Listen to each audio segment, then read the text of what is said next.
ओम नमो भगवते वासुदेवाय। स्वागत है आप सभी का हमारे चैनल पर। आज के इस वीडियो में हम बात करने वाले हैं हरियाली अमावस्या के बारे में। सावन महीने की अमावस्या तिथि कब आरंभ होगी, कब समाप्त होगी, अमावस्या के दिन हमें ऐसे कौन से कार्य करने चाहिए जिससे कि पितृ और देवता दोनों ही प्रसन्न हों। साथ ही साथ ये भी जानेंगे कि अमावस्या तिथि क्यों हमारे जीवन में एक महत्वपूर्ण तिथि है। तो वीडियो बहुत महत्वपूर्ण है, आप अंत तक देखिए। और अगर वीडियो आपको आपके लिए उपयोगी लगे, पसंद आए तो लाइक अवश्य कर दीजिए। ऐसी ही और जानकारियां प्राप्त करने के लिए और व्रत कथाएं सुनने के लिए चैनल को भी सब्सक्राइब करके बेल आइकन पर क्लिक कर लीजिए।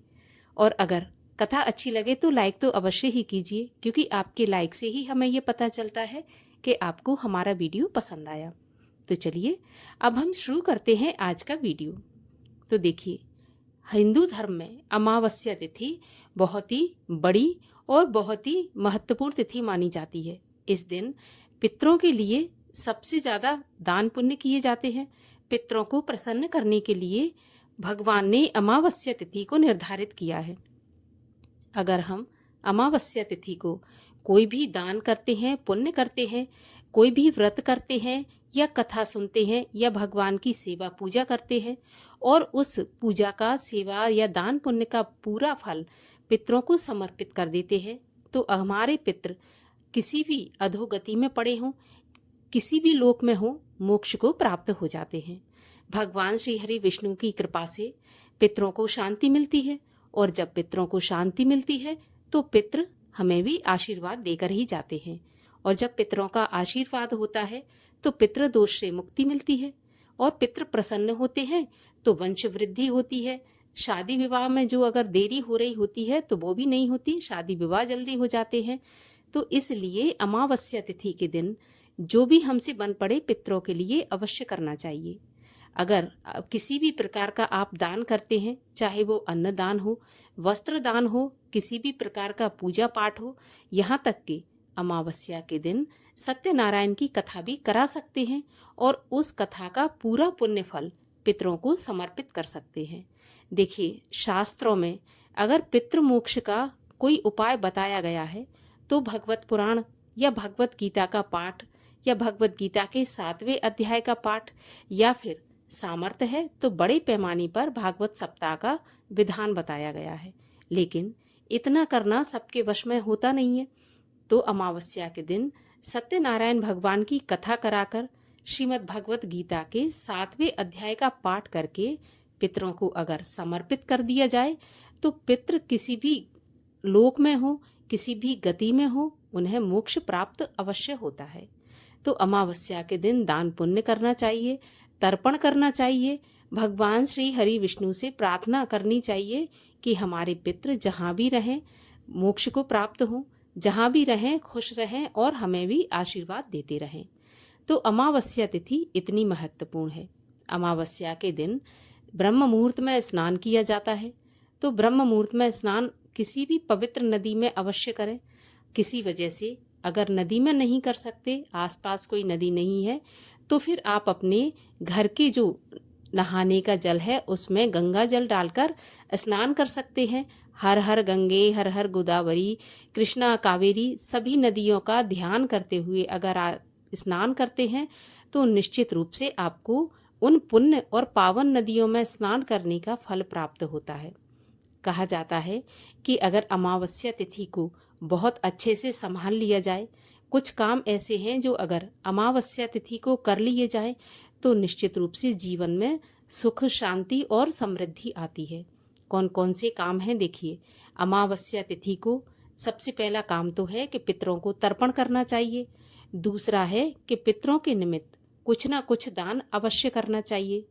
संध्या के समय मुख्य द्वार पर दीपक जलाना चाहिए दक्षिण दिशा की तरफ पितरों के लिए। और श्रीमद् भगवत गीता के 7वें अध्याय का पाठ किसी पंडित द्वारा करवाना चाहिए या फिर स्वयं से कर लेना चाहिए या फिर सुन लेना चाहिए। इससे भी पितरों को मोक्ष की प्राप्ति होती है। 7वां अध्याय विशेषकर पितरों की मुक्ति के लिए ही बनाया गया है। तो 7वें अध्याय का पाठ तो प्रत्येक अमावस्या को अवश्य ही पढ़ना चाहिए या फिर सुनना चाहिए। तो महत्वपूर्ण तिथि अमावस्या है। इस दिन यदि हम ये सारे काम करते हैं तो हमारे जीवन में सुख शांति बनी रहती है। और ये जो सावन मास की अमावस्या है, इसको हरियाली अमावस्या भी कहते हैं। तो भगवान शिव की पूजा अर्चना भी विशेष फलदायी मानी जाती है, क्योंकि सावन का जो महीना है भगवान शिव को समर्पित है। पूरा महीना तो भगवान शिव के मंदिर जाकर दीपदान करना चाहिए, भगवान शिव का भी पूजन अर्चन करना चाहिए, जलाभिषेक करना चाहिए।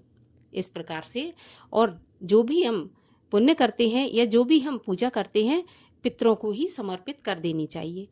अगर हम पितरों को समर्पित करते हैं तो निश्चित रूप से उसका जो प्रतिफल हमें मिलेगा खुशियों के रूप में ही मिलेगा। और आइए अब आपको ये बता देते हैं कि अमावस्या तिथि कब आरंभ होगी, कब समाप्त होगी और किस दिन मनाई जाएगी। तो देखिए, अमावस्या तिथि का प्रारंभ हो जाएगा 24 जुलाई गुरुवार की मध्य रात्रि 2:31 से, और अमावस्या तिथि का समापन होगा 25 जुलाई शुक्रवार की रात्रि में 12:43 पर। तो उदया तिथि के अनुसार अमावस्या तिथि हमें 24 जुलाई गुरुवार को प्राप्त हो रही है। इसी दिन स्नान का जो मुहूर्त है वो भी रहेगा। इसी दिन दान भी किया जाएगा। अमावस्या से संबंधित सारे कार्य 24 जुलाई गुरुवार को ही किए जाएंगे। 24 जुलाई गुरुवार को पुष्य नक्षत्र भी है, तो बहुत ही शुभ संयोग इस अमावस्या तिथि पर बन रहे हैं। इस दिन एक उपाय आपको और करना चाहिए। भगवान शिव के मंदिर जाकर शाम के समय गाय के घी का एक दीपक अवश्य जलाना चाहिए, और जो भगवान का शिवलिंग है या मूर्ति है उसके दाईं तरफ आपको जलाना है। मतलब आपका जो आप जलाएंगे तो आपके हाथ के बाईं तरफ यानी लेफ्ट हैंड की तरफ, और जो भगवान शिव की मूर्ति है, प्रतिमा है या शिवलिंग है, उसके दाईं तरफ होना चाहिए। अगर आप इस प्रकार से दीपक जलाते हैं और अपनी मनोकामना पूर्ति के लिए प्रार्थना करते हैं तो निश्चित रूप से आपकी मनोकामना पूरी होगी। तो आशा करती हूँ जानकारी आपके लिए उपयोगी होगी। अगर पसंद आई हो तो लाइक अवश्य कर दीजिए, और ऐसी ही और जानकारियाँ प्राप्त करने के लिए चैनल को सब्सक्राइब करके बेल आइकन पर प्रेस कर लीजिए। और हमारे चैनल पर सभी प्रकार की व्रत कथाएं सुनी जाती हैं तो वो भी अवश्य सुनिए।